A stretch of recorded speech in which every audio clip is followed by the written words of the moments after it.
আল্লাহ নবীর স্ত্রী হযরত খাদিজা রাদিয়াল্লাহু তাআলা আনহা ইন্তেকালের আগে তার স্বামীকে বলছে, হে আমার স্বামী, আপনি শুধু আমার স্বামী নয়, আপনি মুহাম্মদ রাসূলুল্লাহ, আপনি নবী।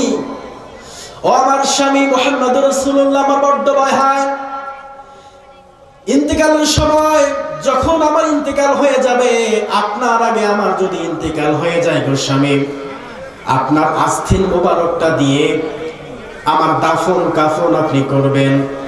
আর কবরের মধ্যে ওই যে প্রশ্ন তিনটা করা হবে, ওই প্রশ্নের জবাব আমি খাদিজা দিতে পারবো না, আমার বড্ড ভয় পায়, আমি ভয় করি।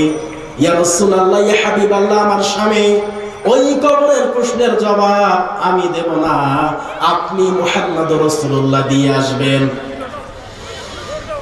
আল্লাহর নবী মুহাম্মদ রাসূলুল্লাহ লক্ষ্য করলেন, কিছুদিন পর হযরত খাদিজা রাদিয়াল্লাহু তাআলা আনহা ইন্তেকাল করলেন। ইন্তেকাল হয়ে গেল, স্ত্রীর দাফন কাফন কমপ্লিট হয়ে গেল। আল্লাহ রাসূলের জামা মোবারকটা দিয়ে দাফন কাফন করিয়ে দেওয়া হলো, মাটি দেওয়া হয়ে গেছে। আল্লাহ নবী কবরের পাশে বসে আছেন। সাহাবীরা বলছেন, ইয়া রাসূলুল্লাহ, ইয়া হাবিবাল্লাহ, দাফন কাফনের কাজ শেষ, চলেন এবার বাড়ি চলে যাই।